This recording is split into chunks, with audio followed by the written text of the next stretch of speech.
Hola a todos, mi nombre es Jessica Garzón, soy estudiante de la Universidad del Tolima y en el siguiente video les quiero compartir una presentación para dummies acerca del sistema hematológico. Vamos a comenzar. ¿Qué es la hematología? La hematología es una rama de la medicina que se encarga del estudio de la sangre y sus componentes. ¿Qué es la sangre? La sangre es un tejido vivo formado por líquidos y sólidos. Recordemos que la sangre viaja dentro del vaso sanguíneo en estado líquido, pero nosotros no podemos ver sus componentes. Ahora bien, vamos a ver de qué se compone la sangre.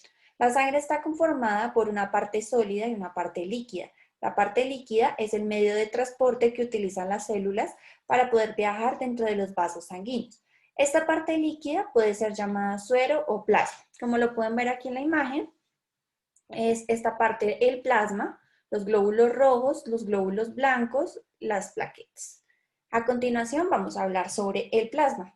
El plasma es la porción líquida de la sangre y el principal componente conforma el 55% de la sangre humana. El plasma es más denso que el agua, tiene un gusto salado y su color es amarillento translúcido. Dentro de la sangre vamos a encontrar tres tipos de líneas celulares, los cuales son los eritrocitos, que también se llaman glóbulos rojos, los leucocitos o glóbulos blancos y las plaquetas. Los glóbulos rojos. Los glóbulos rojos son un componente importante de la sangre que se produce en la médula ósea y se encuentra en la misma. Los glóbulos rojos contienen una proteína llamada hemoglobina. Esta transporta oxígeno desde los pulmones a todas las partes del cuerpo. El número de glóbulos rojos en la sangre es uno de los componentes de una prueba llamada recuento sanguíneo completo, que se usa para determinar la presencia de afecciones como la anemia, la deshidratación, la desnutrición y la leucemia. Los glóbulos blancos. Estos se producen en la médula ósea y se encuentran en la sangre y el tejido linfático. Los glóbulos blancos son parte del sistema inmunitario del cuerpo y ayudan a combatir infecciones y otras enfermedades.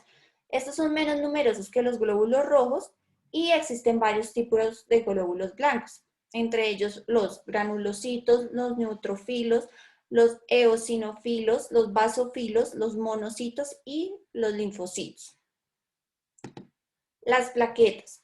Estas son un trozo diminuto de célula en forma de disco que se encuentra en la sangre y el vaso.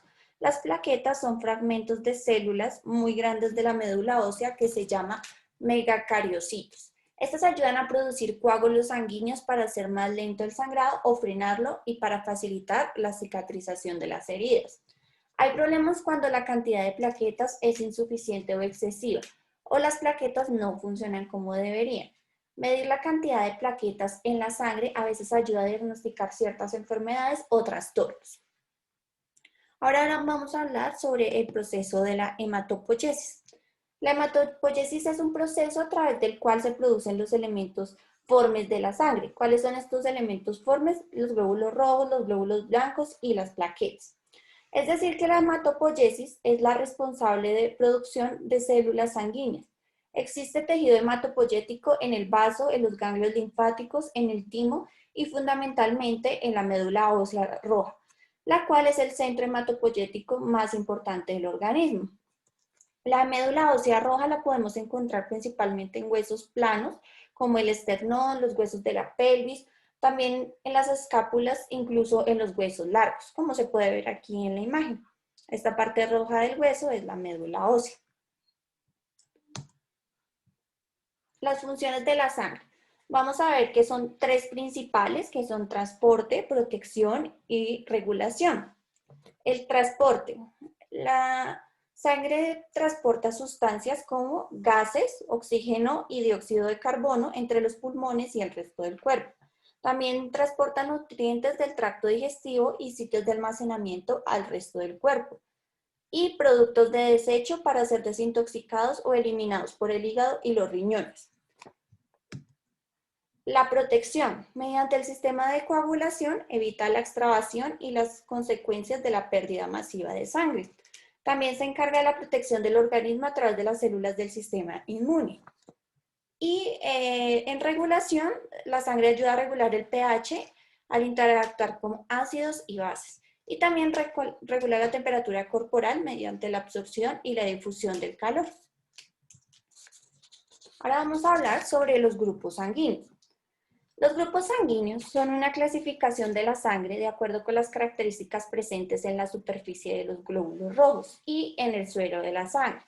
Estas dos clasificaciones más importantes para describir grupos sanguíneos en humanos son los antígenos, el sistema ABO y el factor RH.